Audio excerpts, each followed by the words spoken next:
तथागत भगवान गौतम बुद्ध, भगवान बुद्धाचा धम्म व त्यांचा सावक संघ ह्या तीन रत्नाला अभिवादन करून परमपूज्य बोधिसत्व विश्वरत्न डॉक्टर बाबासाहेब आंबेडकर यांच्या धम्मक्रांतीला पंचांग प्रणाम।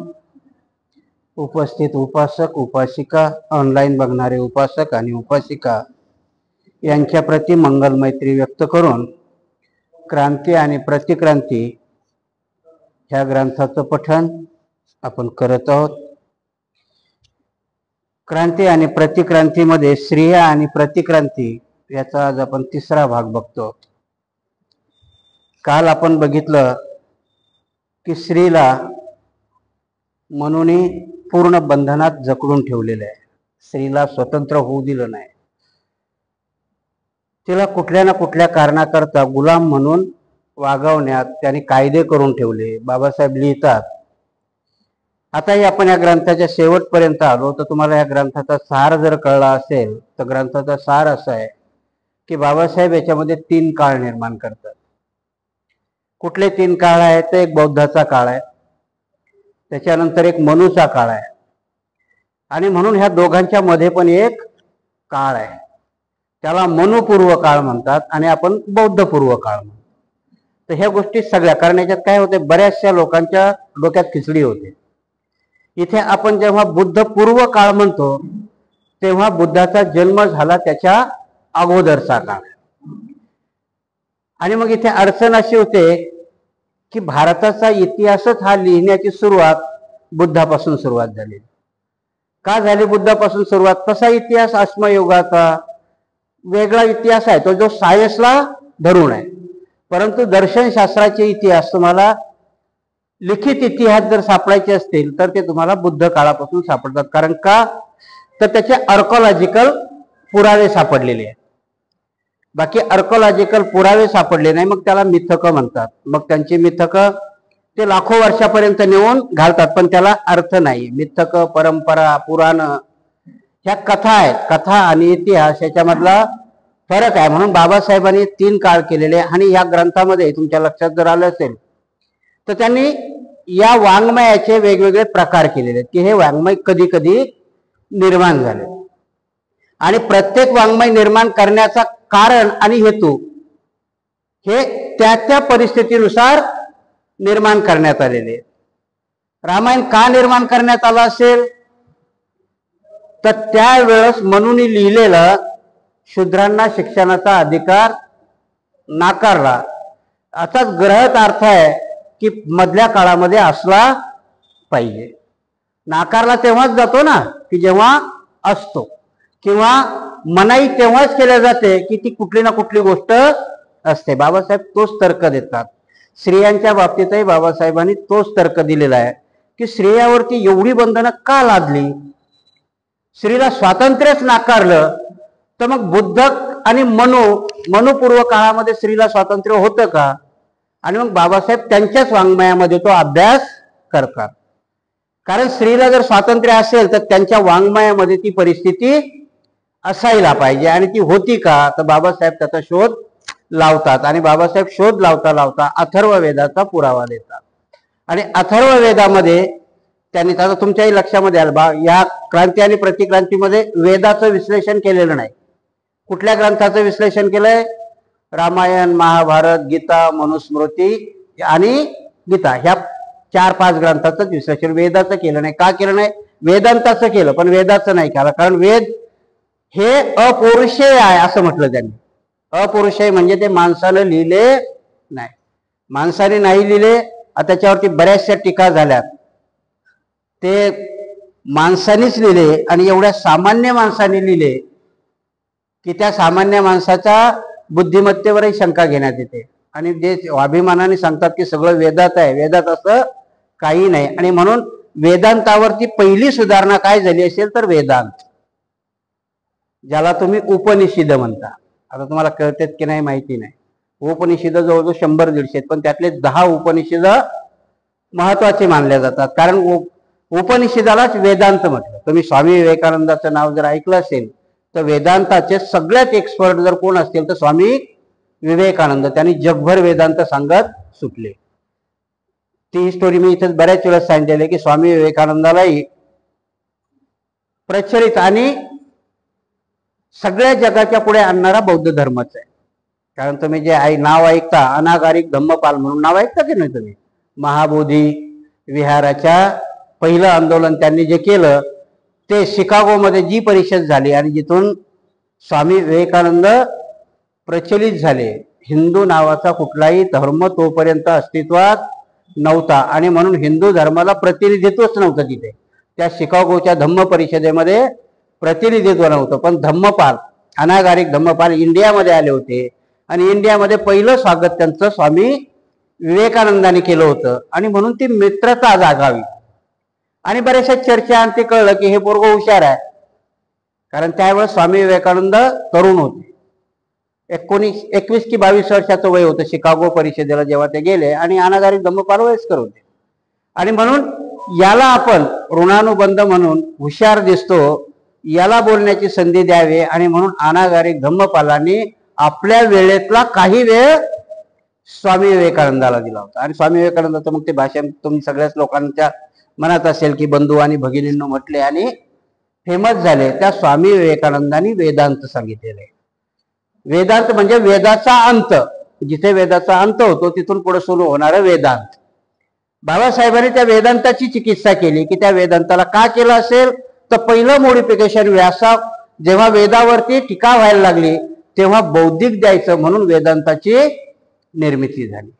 जेव्हा वेदांतावरती ही निर्मिती फोल ठरायला लागली मग तेव्हा मिथकांनी पुराण निर्माण केली, महाभारत निर्माण केलं, रामायण निर्माण केलं, महाभारतामध्ये गीता घातली. कशा करता की या सगळ्या याला सिद्धांतिक स्वरूप द्यायचं. दर्शनशास्त्र असेल तर त्याच्यात काही ना काहीतरी बौद्धिक आलं पाहिजे. आणि का आलं पाहिजे तर यांच्या पूर्व काळामध्ये बौद्धांनी ते सगळं दिलं होतं. भगवान बुद्धांनी 82,000 आपल्या वाणीमधून सगळं दर्शनशास्त्र निर्माण केलं होतं. आणि त्या दर्शनशास्त्राला जर प्रतिक्रांती करायची असेल, त्याला काउंटर करायचं असेल तर मग मात्र त्यांना ही वाङ्मय निर्माण करावी लागली. मग नुसतं वाङ्मय निर्माण करताना काय होतं की भगवान बुद्धाच्या वाङ्मयामध्ये जर तुम्ही बघायला गेलात तर एवढं अथांग आहे ते की त्याच्यामध्ये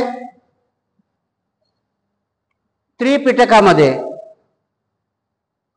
तुम्हाला सांगताना भगवान बुद्धांनी वेगवेगळ्या परिप्रेक्ष्यामध्ये आपल्याला बोध दिलेला आहे.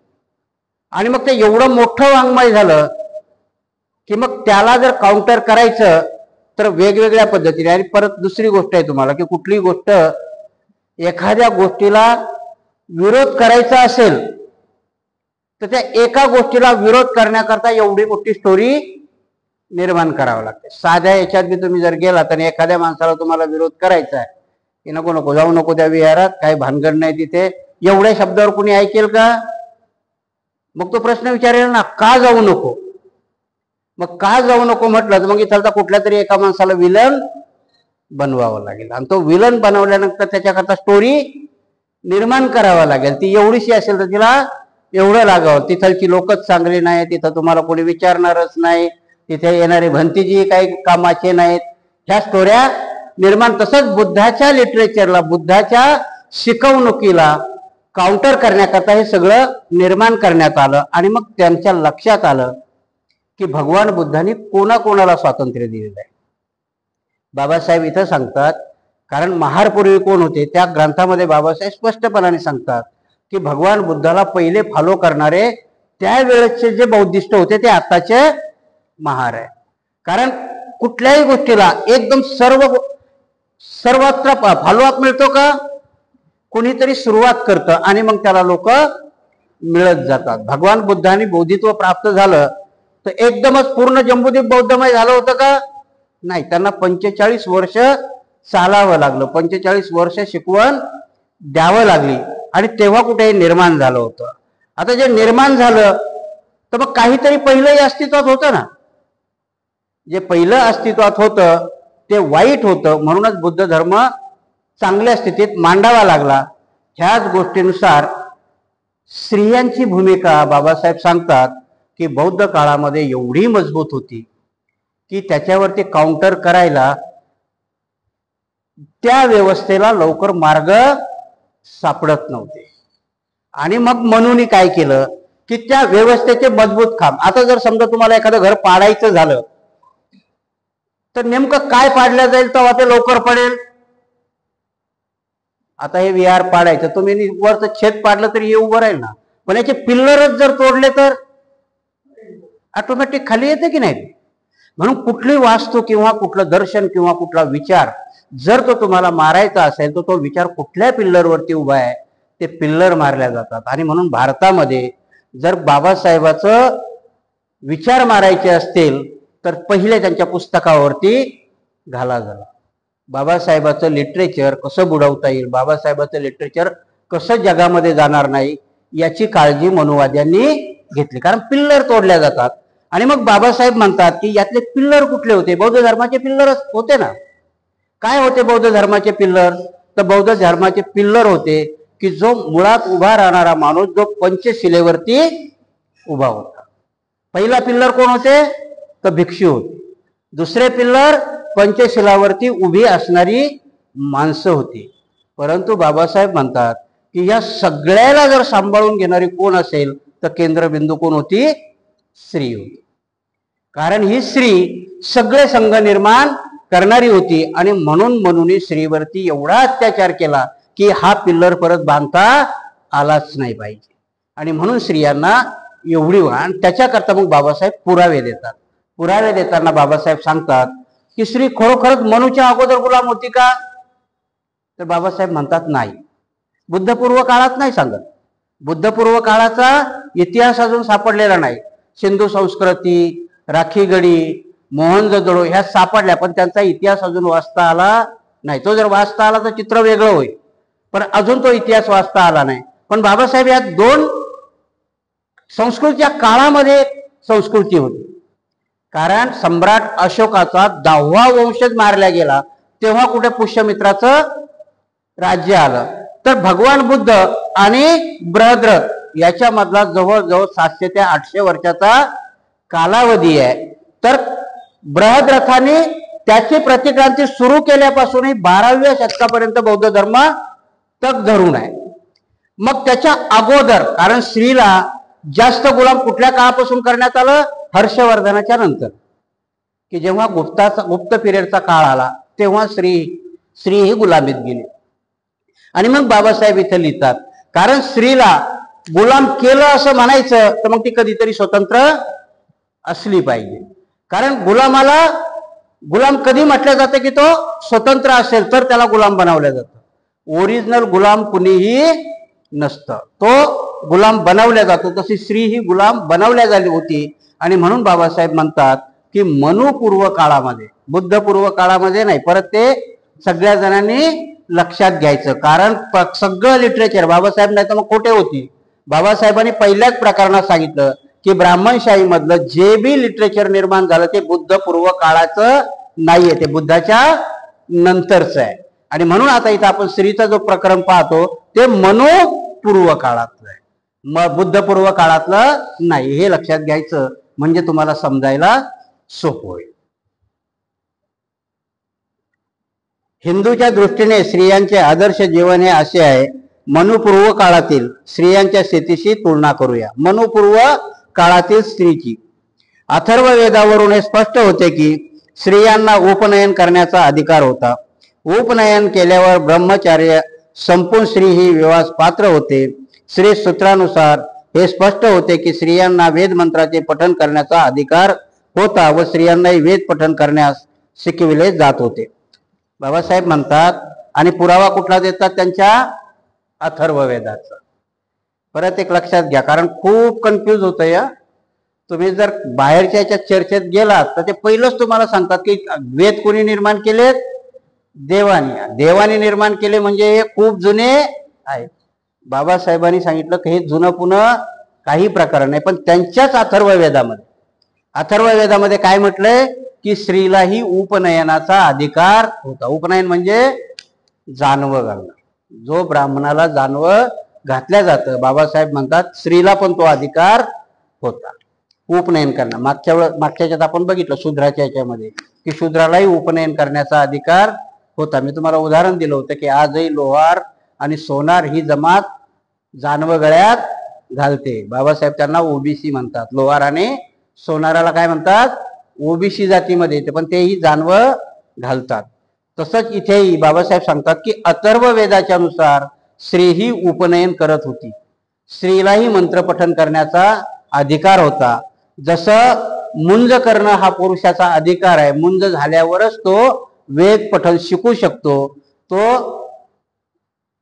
पौरुषत्व म्हणजे बहाल केलं जातं. तसं स्त्रीलाही तिचं उपनयन झाल्यानंतर ब्रह्मचार्याचा त्याग करून ती लग्न करण्याकरता पात्र ठरवले जाते, असं बाबासाहेब ह्या ग्रंथामध्ये लिहितात. तो उपनयन स्त्रीचा होत होता. कुठला पुरावा आहे? तर अथर्व वेदाचा पुरावा आहे. स्त्रियांना वेद पठन करण्यास शिकवले जात होते.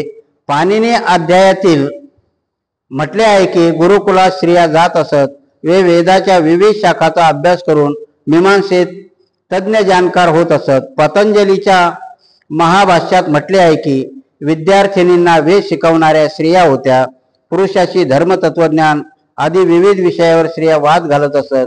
जनक आणि सुलभा, याज्ञवल्क आणि गार्गी, याज्ञवल्क आणि मैत्रिणी, शंकराचार्य आणि विद्याधारी यांच्या वादातून हे स्पष्ट होते की मनुपूर्व काळात भारतीय स्त्रिया सुशिक्षित व शिकलेल्या होत्या.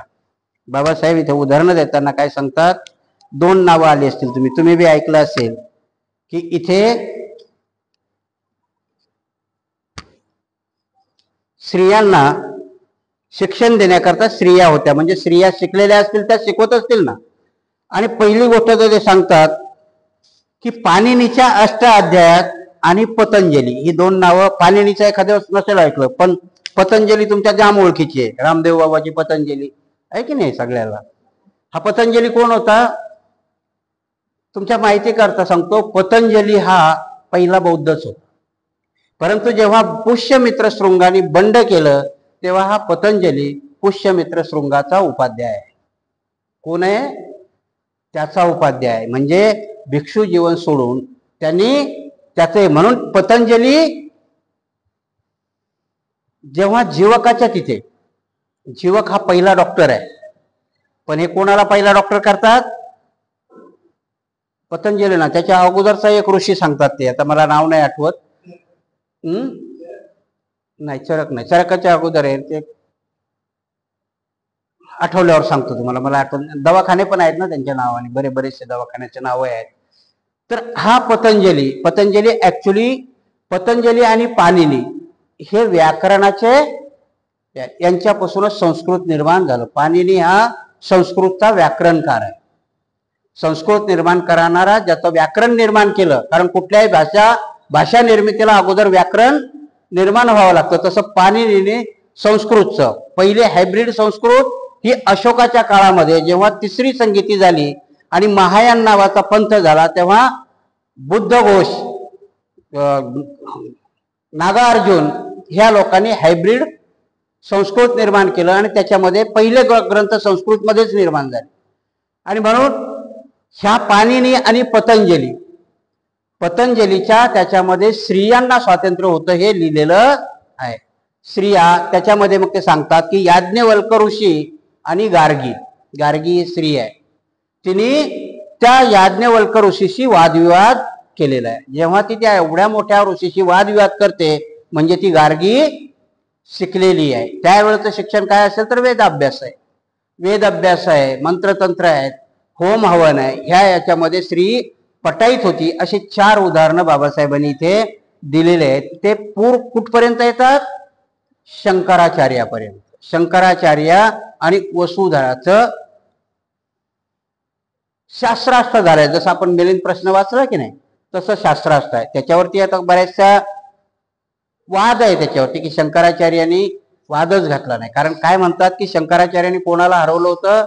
काशीच्या बौद्ध राजाला हरवलं होतं आणि त्याच्यानंतर मग तो काशीच्या राजांनी त्यांचा हिंदू धर्म म्हणजे वैदिक धर्म स्वीकारला आणि तिथून बौद्ध धर्म लयाला गेला असं सांगितलं जातं. पण आता एक प्रवाह असा आहे, बाबासाहेबांनी याच्यात उदाहरण घेतलंय, पण काही लोकांची PhD आहे, त्या लोकांनी सांगितलं की असा वादविवाद झालेलाच नाही, कारण शंकराचार्य नावाचा प्राणी हा शिकायला गेलाच नाही.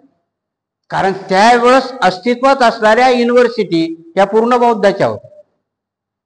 त्या बौद्धाच्या याच्यामध्ये विषय 18-19 विषय शिकवले जायचे, परंतु कुठेही उदाहरण सापडत नाही की शंकराचार्य त्या युनिव्हर्सिटीमध्ये शिकलाय. चाणक्य नावाचं पात्र पुढे येतं. बाबासाहेबांनी चाणक्याचा म्हटल्यापेक्षा त्यांनी उदाहरण घेतले. त्यांचं कौटल्याचं अर्थशास्त्र म्हणतात. ते अर्थशास्त्राकरता नाव कौटल्याचं आहे, नीती शिकवण्याकरता चाणक्य आहे, आणि वेगवेगळी नावं दिलेली आहेत त्याला.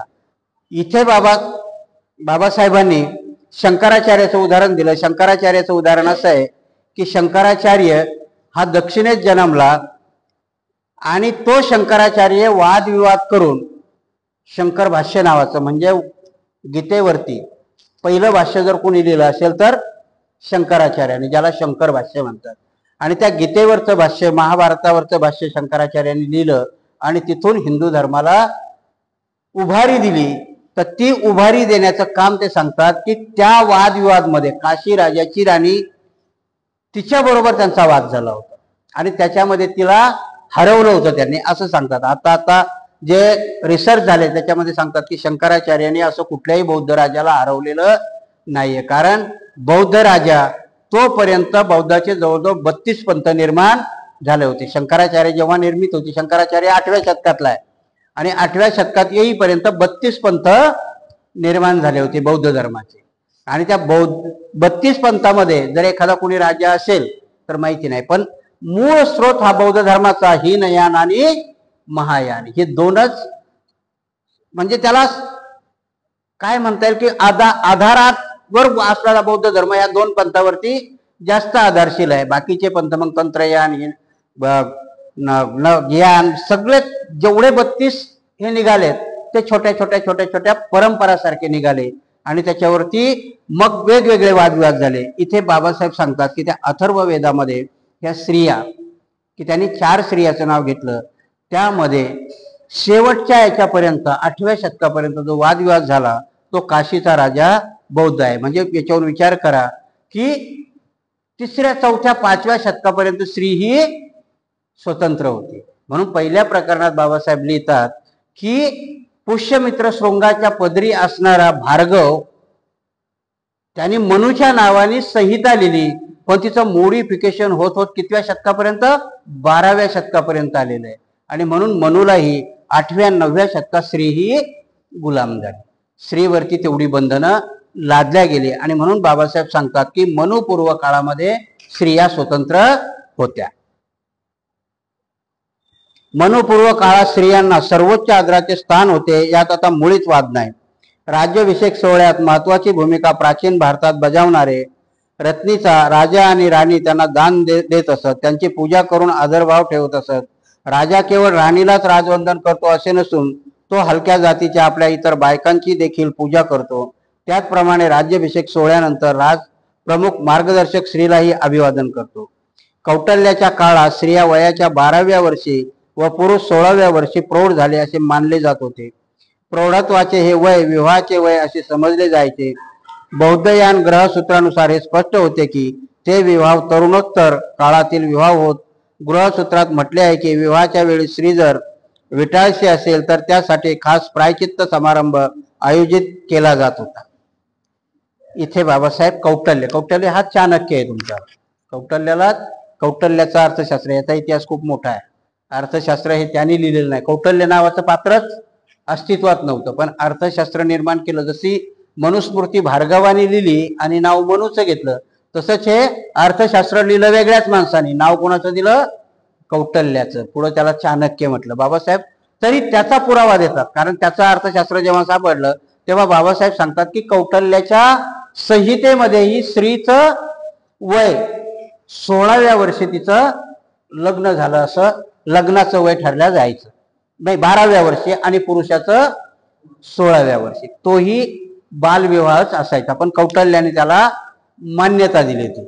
बाबासाहेब म्हणतात तोपर्यंत बुद्ध काळामध्ये बुद्ध ग्रहसूत्रामध्ये काय म्हटलंय तर तारुण्योत्तर, म्हणजे जो तरुण होतो, बुद्धांनी तरुणाची त्यावेळेची ज्या वेळेस विशाखेचं लग्न होतं, विशाखा ही भगवान बुद्धाची 7 वर्षापासूनची सेविका आहे. जेव्हा विशाखेचं लग्न होतं तर विशाखेचं लग्न 18व्या वर्षी होतं. कारण विशाखाचा सासरा, विशाखेला मिगार माता म्हणतात, मिगाराची माता. तिच्या सासऱ्याचं नाव काय आहे? मिगार आहे. आणि तिच्या वयाच्या वेळेस जेव्हा तिचं लग्न झालं तेव्हा तारुण्योत्तर, तेव्हा ती जी उत्तरं देते, तिला बघायला जेव्हा लोक येतात तेव्हा पाऊस पडतो आणि तिच्या बरोबरच्या दाशा सगळ्या पळतात, पण ही पळत नाही, पावसाने भिजते. त्या प्रश्नाच्या उत्तरात तिच्या वयाचा दाखला आहे, तिची प्रगल्भता आहे, तिचं तारुण्य आलेलं आहे आणि तेव्हा ती विवाहास पात्र आहे. आणि म्हणून ते प्रश्न तिथे दिले गेले. अजूनही आपल्या लोकांच्या लक्षात येत नाही. ते म्हणतात विशाखेने अशी कशी उत्तरं दिली असतील काय. त्याच्या पाठीमागचं तत्वज्ञान ते आहे.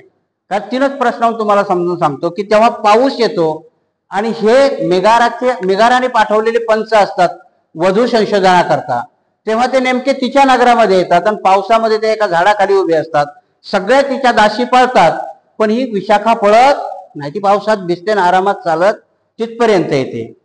आणि मग ते पंच तिला प्रश्न विचारतात की पाऊस आला, तुझ्या बरोबरच्या दाशी पळाल्या, तू का नाही पळाली? तेव्हा ती सांगते की 3 गोष्टी होतात. की पाऊस आला तर काय होणार आहे, तर माझे वस्त्र भिजतील, अंगावरचे वस्त्र भिजतील म्हणून जायचं ना. तर ती सांगते माझ्याकडे वस्त्राची कमी नाही, माझे वडील एवढे श्रीमंत आहेत की माझ्याकडे वस्त्र भरपूर आहे. दुसरा प्रसंग ती सांगते की मला जर तिथं जोरात चालायचं तर मला पळावं लागेल आणि तारुण्यात पळणं बरोबर वाटत नाही. स्त्रीला पळणं हा तिचा, म्हणजे त्याला शब्द मला ते आठवत नाही, इंग्लिशमध्ये आपण ज्याला म्हणतो येतो की बिहेवियर्स, म्हणजे आपलं वागणं, पळणं हे स्त्रीला तिच्या वागण्यात बसत नाही. तो प्रश्न सांगते. आणि परत तिसरा सांगते ती की जर पळताना मी पडले आणि कुठे जर मला जखम झाली आणि ती न दुरुस्त होणारी जखम झाली तर मी विवाहाच्या वयाची असणारी माझा विवाह होणार नाही. याच्यामध्ये बुद्ध काळामध्ये तिचं विवाहाचं वय काय आहे? तारुण्योत्तर झालेलं आहे. आणि त्या प्रश्नामध्ये ती उत्तर आहेत. आणि म्हणून बाबासाहेबांनी ते सांगितलं की कौटल्य काय सांगतो, 12 वर्ष स्त्रीचं वय आणि 16 वर्ष पुरुषाचं वय. तिथे का दिलं त्यांना तसं? कारण स्त्री पुढे आले सगळं की जर जास्त वयाची स्त्री झाली तर ती बापाचं किंवा भावाचं ऐकणार नाही. आणि म्हणून 12 वर्षाचं वय हे तिचं अज्ञानी वय असतं. तिला तिच्या याचं काय, म्हणून कधी कधी बघा कोणाचं तरी मी ते आत्मचरित्र वाचलेलं आहे की आपल्या इकडं मुरळी सोडल्या जायची, कर्नाटकात देवदाशी सोडतात, यल्लम्मा देवीला देवदाशी सोडतात. आणि ते एवढ्या लहान वयात सोडतात की त्या पोरीला आनंद होतो. देवाबरोबर लग्न लावायचं, तिला माहितीच नसते लग्न काय भानगड आहे. तिला नवी साडी दिल्या जाते, तिला दागिना घेतले जातात आणि ती खुश असते बिचारी. 6व्या-7व्या वर्षाच्या पोरीला काय कळेल. आणि मुरळी आणि दाशी सोडण्याचा कार्यक्रम त्याच वयात असायचा. तसाच हा कौटल्यही सांगतो मुलीचं लग्नाचं वय किती केलं त्यांनी? 12, की तिला ते काही कळतच नाही. बरं तिला कळत नाही की नाही, पण पुढचा जो आहे तोही 16 वर्षाचा आहे, त्यालाही काही जास्त कळत नाही. आणि म्हणून 12 वर्षाच्या वयाची त्याने घातलेली आठ, पण लग्न 7व्या-8व्या वर्षी व्हायची आणि तिथे काही कळायचं नाही. आणि म्हणून बाबासाहेब सांगतात की स्त्रीला 12व्या वर्षीच विवाहबद्ध केल्या जायचं. बुद्धाच्या काळामध्ये तसं नव्हतं. कौटल्य काळात वयाबाबत असा कायदा नव्हता, कारण विवाह हे तारुण्योत्तर काळात असत. लग्नापूर्वी वधूने परपुरुषाशी व वराने कुमारिकेशी संभोग केलेला असेल तर त्याने व तिने स्पष्ट करावे.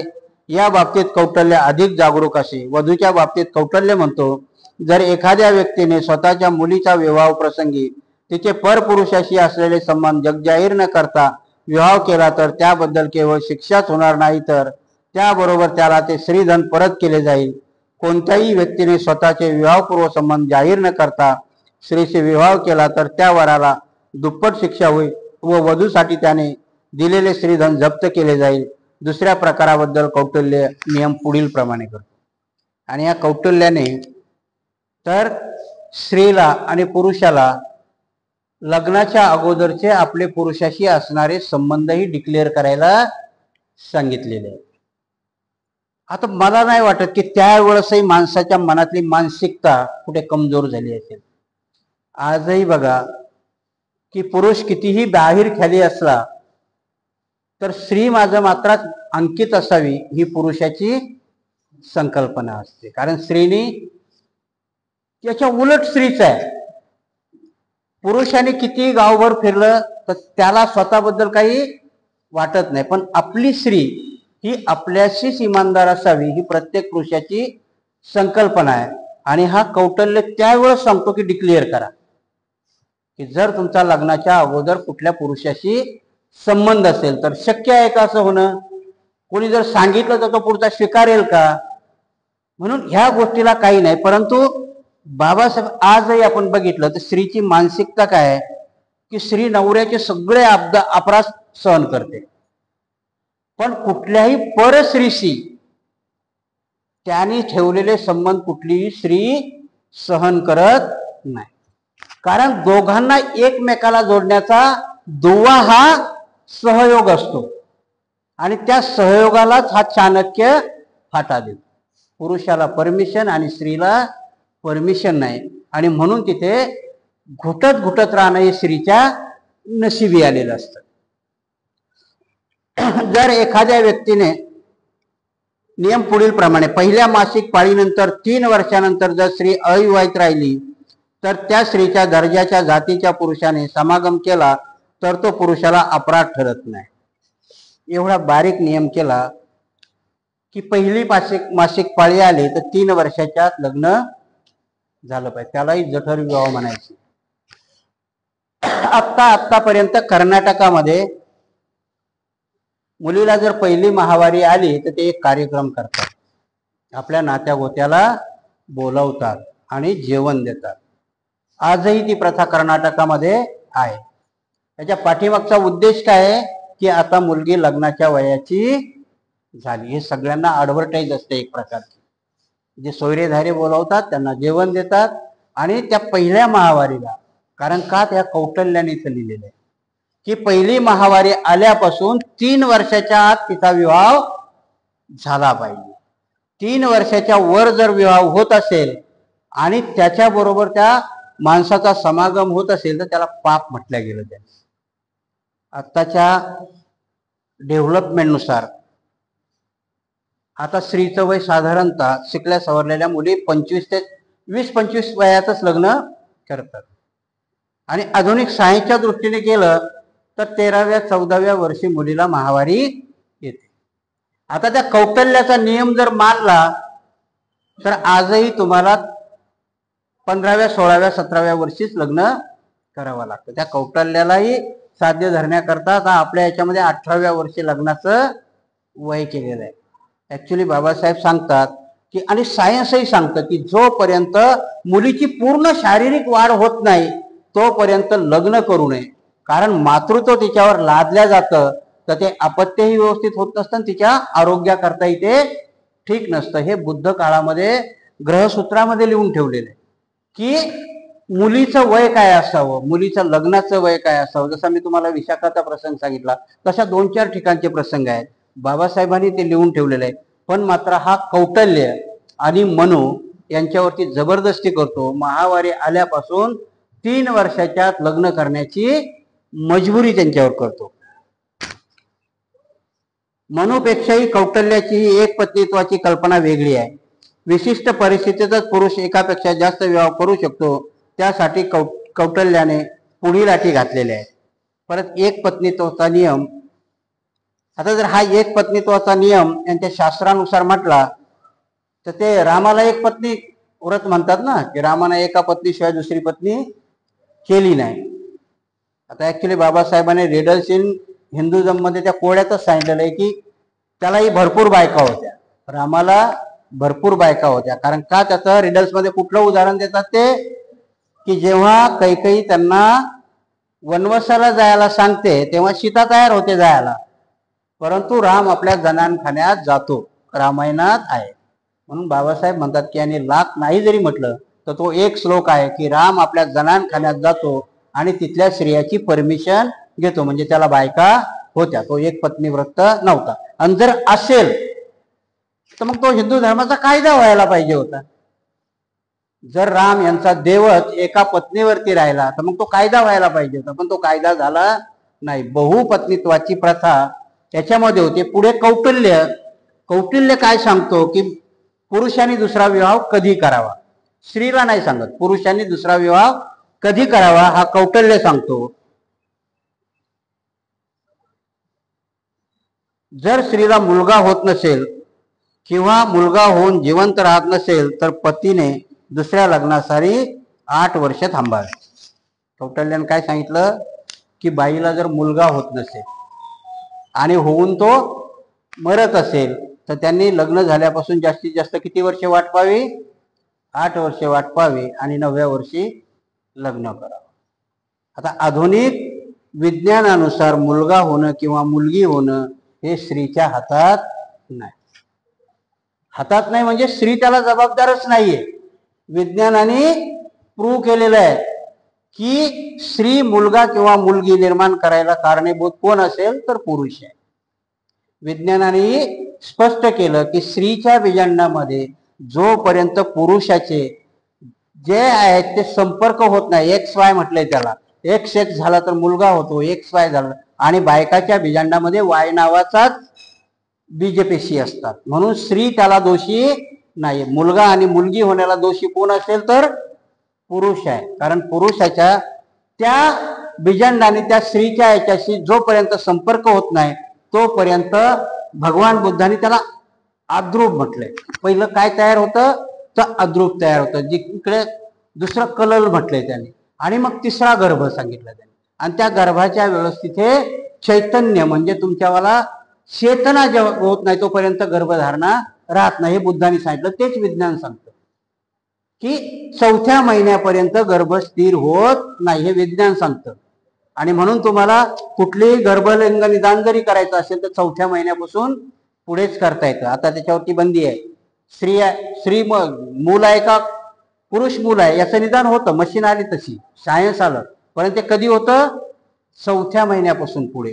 हे बुद्धाने कधी सांगितलेलं आहे 2700 वर्षापूर्वी सांगितलेलं आहे की 4थ्या महिन्यातच गर्भ स्थिर होतो तोपर्यंत. आणि इथे कौटिल्य सांगतो की जर मुलीला मुलगा होत नसेल तर त्याने 8 वर्ष थांबावं, 9व्या वर्षी लग्न करावं. ज्याच्यामध्ये स्त्रीचा दोषच नाही. कौटिल्याच्या काळापर्यंत तुमच्याला विज्ञान प्रगल्भ झालेलं आहे. पातंजली, त्याच्यानंतर तुमचा जीवक, ही सगळी लोक, जीवकाने तर शस्त्रक्रिया केलेली आहे बुद्धाच्या काळामध्ये. बिंबिसार राजाच्या पत्नीची मेंदूची शस्त्रक्रिया केलेली त्याने. म्हणजे किती प्रगत होतं त्यावेळेचं शास्त्र. आणि म्हणून गर्भधारणा ह्या गोष्टी काही मोठ्या त्यांच्याकरता अवघड नसतील. त्यावेळेस त्याच्यानंतर 500-600 वर्षांनी हा कौटिल्य सांगतोय की स्त्रीला मुलगा होत नसेल तर, स्त्रीला मुलगा होणं किंवा मुलगी होणं हे तिचं उत्तरदायित्व नसतानाही हा तिच्यावर प्रेशर टाकून पुरुषाला परमिशन देतो. मी माझ्या चुलत्याचाच एक किस्सा सांगतो तुम्हाला. सखाराम मोरे त्यांचं नाव. मुलगा आणि मुलगी झाली, त्यांची पत्नी म्हणजे आमची काकू वारली. मग सगळेजण म्हणे लग्न करा लग्न करा, तेही चांगले स्वजन, नको म्हणे लग्न केलं तर ह्या पोरांचं काय होईल कसं होईल. मग एका ठिकाणचा निरोप आला की त्या बाईला तिला मुलं होत नाही म्हणून त्या नवऱ्याने टाकून दिलेलं आहे. तर म्हणे चालेल, मुलं नाही होत ना तिला, मला याची, कारण मुलं आहेत मला. आणि आमच्या समोरची गोष्ट आहे, आताही सध्या तो झालेला मुलगा औरंगाबाद मध्ये आहे. त्या आमच्या चुलत्याने ठीक आहे तिला मूल होत नाही ना, मला तशीच बायको पाहिजे, कारण मला मुलं आहेत. तिला होतच नाही म्हटल्यावर माझ्या मुलावरती प्रेम करणार, कारण तिलाही माहिती आहे मला होत नाही म्हणून पहिल्या नवऱ्याने टाकून दिलेलं आहे. आणि त्यांचं गंधर्व लावलं. आम्हाला चांगलं कळतंय. गंधर्व लावलं आणि बघा कुदरत, निसर्गाची कला, बाईला पुढच्या वर्षी दिवस राहील. विज्ञान काय सांगतं की याच्या स्त्रीचा दोष नाही. स्त्री ही सगळ्या बाबतीत समर्थ आहे आणि त्यांना 1 नाही 2 नाही 4 पोरं झाली. आता ते नाविलाजाने सगळेजण आहेत. ते आमचे काका वारले, त्या काकी अजून आहेत की नाही मला माहिती नाही, मागच्या वर्षापर्यंत तरी होत्या. सांगण्याचा उद्देश असा आहे की कौटिल्य किती चूक होता. त्यांनी स्त्रीवरती सगळे अपराध स्त्रीवर सांगितले की मुलगा नाही झाला तू लग्न कर. अरे तिच्याकडे दोषच नाहीये, दोष पुरुषाकडे आहे. तसा बघितला तर दोघांच्याही समागमामध्ये आहे. आणि दोष एकाला देऊन तो पुरुषाला लग्न करायला परमिशन देतो. फक्त एक अट फक्त मुलाचीच आहे का? नुसती मुलाची अट नाही, त्याला दुसरी अट घातली.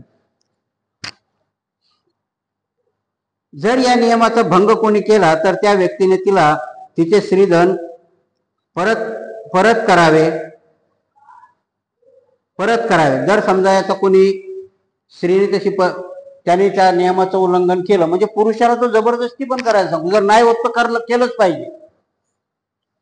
कारण त्यांच्यामध्ये परत एक कन्सेप्ट आहे की जोपर्यंत मुलगा होत नाही तोपर्यंत वर रिझर्वेशन होत नाही, स्वर्गात जातच नाही माणूस.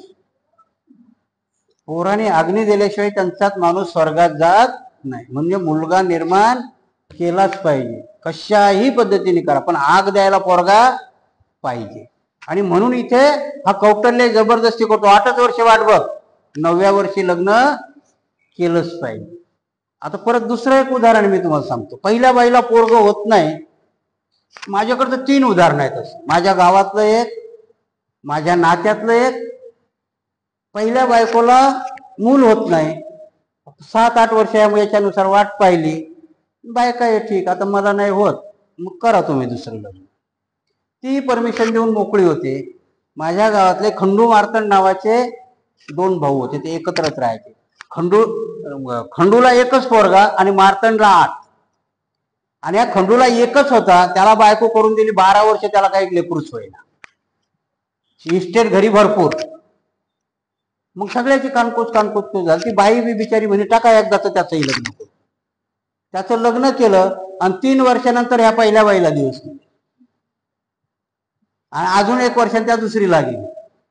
आणि त्याच्यानंतर दोघीला एवढे झाले की जुळ्या दोघीलाही 2-2 पोरी झाल्या.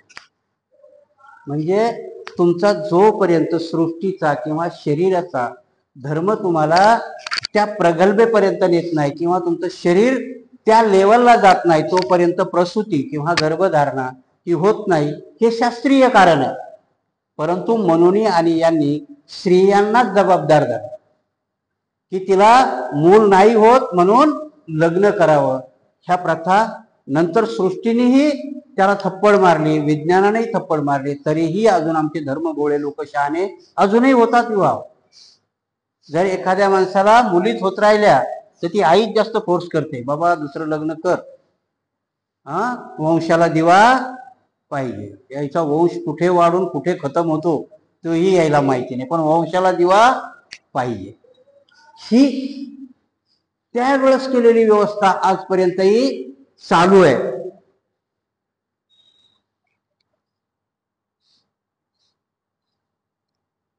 लग्नाला त्या स्त्रीला संपत्ती मिळाली नसली तरी पुरेसा मोबदला दिल्यावर ती व्यक्ती कोणत्याही स्त्रीशी पुनर्विवाह करू शकते. कारण स्त्रीचा जन्म हा मूलजन्म घालण्याकरताच झालेला आहे.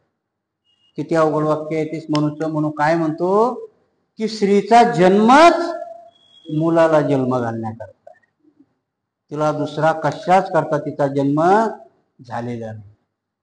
आणि म्हणून बाबासाहेब म्हणतात की तिला एवढं हरॅस करण्यात आलं, तिला एवढं टार्गेट करण्यात आलं की त्या केंद्रबिंदूच्या बाहेर ती आलीच नाही पाहिजे. पितृसत्ताक ही संस्था जोपर्यंत होती तोपर्यंत आईच्या आजूबाजूला सगळं जग निर्माण होत होतं. परंतु मनूने आणि कौटल्याने याला फाटा दिला आणि तिला तिच्यामध्ये कुठलाही दोष नसताना साऱ्या जबाबदाऱ्या तिच्यावर सोपवल्या आणि दास्यत्वामध्ये टाकून पुरुषाला मात्र मोकळं रान करून दिलं. आणि स्त्रीने ते मजबुरीने म्हणा किंवा काही काळाने अंगवळणी पडलं म्हणून तिने ते स्वीकारलं. मनुपक्षा कौटल्याच्या काळात स्त्रिया पती पत्नीतील वैर व द्वेष भावनेच्या आधारावर घटस्फोट मागू शकत होत्या. स्त्री पतीचा द्वेष करीत आहे ती स्त्री पतीच्या इच्छेखेरीज घटस्फोट घेऊ शकत नव्हती. तसेच पुरुष सुद्धा पत्नीच्या इच्छेविरुद्ध घटस्फोट घेऊ शकत नव्हता. परंतु पती पत्नी परस्पराचा द्वेष करत असते तर मात्र त्यांना घटस्फोट मिळू शकत होता. जर पुरुषाला स्वतःच्या पत्नीपासून धोका आहे असे वाटत असेल तर तिने जे काही लग्नात दिले असेल ते सर्व परत करावे. जर स्त्रीला पतीपासून धोका वाटत असेल तर तिची घटस्फोटाची इच्छा असेल तर तिची पतीकडील सर्व मालमत्ता जप्त होते. पती जर बाहेर खाली बदफैली असेल तर पत्नी अशा पतीचा त्याग करू शकते. बाबासाहेब सांगतात की मनुपूर्व काळामध्ये काही गोष्टी ह्या स्त्रीला ठेवतात. स्त्रीधन नावाचा शब्द तुम्ही ऐकला असेल. जर समजा पती आणि पत्नीमध्ये वितुष्ट येत असेल, वितुष्ट म्हणजे वैर असेल, बघा पहिल्या जमान्यामध्येही स्त्रियांनी आपल्या पतीला विष घालून मारलेलं आहे. काय होतं त्याचा अर्थ की ती स्त्री कोंदटली असेल ना कुठेतरी, तिला चारही बाजूनी मार्ग नाही. आत्ताचा एक किस्सा आहे बघा. एका बाईनी लग्न झाल्यानंतर, आता पेपर आलाय, मला वाटतं आता 2-3 महिन्यापूर्वीचा आहे, हनीमूनला घेऊन जाते आणि आपल्या प्रियकराच्या मदतीने त्या माणसाचा खून करते. आत्ताची 1 महिन्या 1.5 महिन्यापूर्वी. आणि एवढं पेपरला आलं. खून करणं तसं वाईटच आहे, परंतु जर कम्पॅरिटिव्ह बघितलं तर जेव्हा 50 पोरी जाळून मारल्या जातात तेव्हा एखादी बंडखोर करून त्याला मारणं हे बौद्ध धर्मामध्ये नाही. त्याने मारायला नव्हतं पाहिजे. वडिलांनी जरी जबरदस्ती करून दिली, स्पष्टपणाने सांगायला पाहिजे किंवा तिथं गेल्यानंतर सांगायला पाहिजे नाही राहत तुझ्या घरी. परंतु काही गोष्टी काय असतात, आता ती एवढ्यापर्यंत प्लॅन करू शकते म्हणजे शिकलेली होती आणि प्रियकराच्या मदतीने करू शकते, तर मारायचीच काय गरज होती? त्याच्याबरोबर निघून जायला पाहिजे होतं ना. खून करायची काही गरज नव्हती. परंतु त्या कौटल्याचं तिच्या डोक्यामध्ये असणारं फॅड की मला घरची लोक काय म्हणतील म्हणून प्लॅन केला की याला मारलं तर कोणाच्या लक्षात येणार नाही, पण ते लक्षात आल्याशिवाय राहत नाही. आणि म्हणून बाबासाहेबांनी 21व्या वर्षी शून्यतेचा दाखला दिला तुम्हाला. आणि इव्हन आई किंवा बाप किंवा भाऊ यांच्या मर्जीच्या विरुद्ध जाऊन लग्न करण्याचा अधिकार दिला. मग एवढं दिल्यानंतर एक खून करायची काही गरज आहे का? काही गरज नाही. परंतु इथे कौटल्यही लिहितो, त्याला माहिती आहे की जर पती आणि पत्नीमध्ये वैर असेल तर मग मात्र एकमेकाला मारू नये, घटस्फोट द्यावा तिथे. कारण वैर असणं, विष देणं म्हणजे जोपर्यंत नफरत निर्माण होत नाही तोपर्यंत विष दिला जाईल का? त्या गोष्टीमध्ये. आणि म्हणून कौटल्याने ते मान्य केलं होतं की त्यावेळेस स्त्रियांना बऱ्याचशा गोष्टीतलं स्वातंत्र्य होतं. अनिश्चित काळासाठी ज्या स्त्रीला चरितार्थासाठी पैसे मागण्याचा हक्क आहे तिला तिच्या गरजेनुसार अन्न वस्त्राचा पुरवठा केला पाहिजे किंवा पतीच्या मिळकतीच्या प्रमाणात गरजेपेक्षाही जास्त दिले पाहिजे. जर हा कालावधी मर्यादित असेल तर स्त्रीला पतीच्या उत्पन्नाच्या प्रमाणात ठराविक रक्कम दिली गेली पाहिजे. तसेच तिने पतीला दुसरा विवाह करण्यास परवानगी दिल्याने तिला जर संपत्ती व मोबदला दिला गेला नसेल तर तिला तो दिला गेला पाहिजे. मनुपूर्व काळामध्ये मोबदला देण्याची व्यवस्था होती स्त्रीला. आणि तिथेच बाबासाहेबाला एकदा जेव्हा बाबासाहेब स्त्रीच्या बद्दलचा जेव्हा पोटगीचा कायदा बनवला जातो, आता ही पोटगी मिळते ना, तुम्ही जर समजा हे असेल तर पोटगी मिळते बाईला. आता पुरुषालाही मिळते. तुमच्या माहिती का सांगतो, परत कायदा झालाय की जर बाई नोकरी करत असेल आणि पुरुष नोकरी करत नसेल तर तो हक्क सांगू शकतो मला ही पोटगी पाहिजे. आता कायदा केलाय पुरुषालाही पोटगी मिळते. आता आईला आणि बापालाही मिळते. जर मुलावरती आई वडिलांनी केस दाखल केली तर आई वडिलांनाही मिळते. सांगण्याचा किस्सा काय की बाबासाहेबांनी जेव्हा हा कायदा संसदेमध्ये पारित केला तेव्हा बाबासाहेबाला एक प्रश्न विचारण्यात आला होता की तुम्ही जे हे आणता तर कुटुंबामध्ये याच्यामध्ये वादविवाद होणार नाही का? तेव्हा बाबासाहेबांनी याचंच उदाहरण दिलं की मनुच्या पूर्व काळामध्ये ज्याला एकत्रित कुटुंब पद्धतीने दयाभाग आणि मित्ताक्षरा हे याच्यामध्ये लिहिलं. पश्चिम बंगालमध्ये गेलं तर मित्ताक्षरा, तेच पोटगीचा कायदा की जर नवऱ्याने मूल असताना तिला सोडून द्यायचं तर तिच्या उदरभरणाचा खर्च केला पाहिजे. बाबासाहेब म्हणतात हे मी तिथून घेतलेलं आहे. पोटगी ही मनुपूर्व काळात दिल्या जायची. स्त्रीच्या चरितार्थाचा, तिच्या पोटापाण्याचा प्रश्न सोडवला जायचा आणि म्हणून मी हा पोटगीचा कायदा घटनेमध्ये अस्तित्वात आणलाय. ह्याच प्रमाणे जसं मनुपूर्व काळ आहे तसा बुद्ध पूर्व काळ आहे. बुद्ध पूर्व काळामध्ये अशा कुठल्याही गोष्टी घडल्या नाही, बुद्धाच्या काळामध्ये घडल्या नाही. मनु पूर्व काळात, पण मनुच्या नंतर मात्र स्त्रीवरती पूर्णतः दास्य लादण्यात आलं. तिला सगळ्या गोष्टीमधून परावर्तित करण्यात आलं. आणि म्हणून अशा या स्त्रीला प्रतिक्रांतीमध्ये वेगवेगळ्या गोष्टीतून तिचे अधिकार हिरावले गेले. आजपर्यंत आपण बघितलं की जो मनुपूर्व काळामध्ये स्त्रीला जे जे अधिकार होते ते तेच मनुनी नाकारले. यानंतरचा काळ आहे की स्त्रीनी विवाह आणि आपला चरितार्थ कसा चालवावा हे मनुनी आणि मनुपूर्व काळामध्ये काय लिहिलं होतं ते आपण उद्या बघू.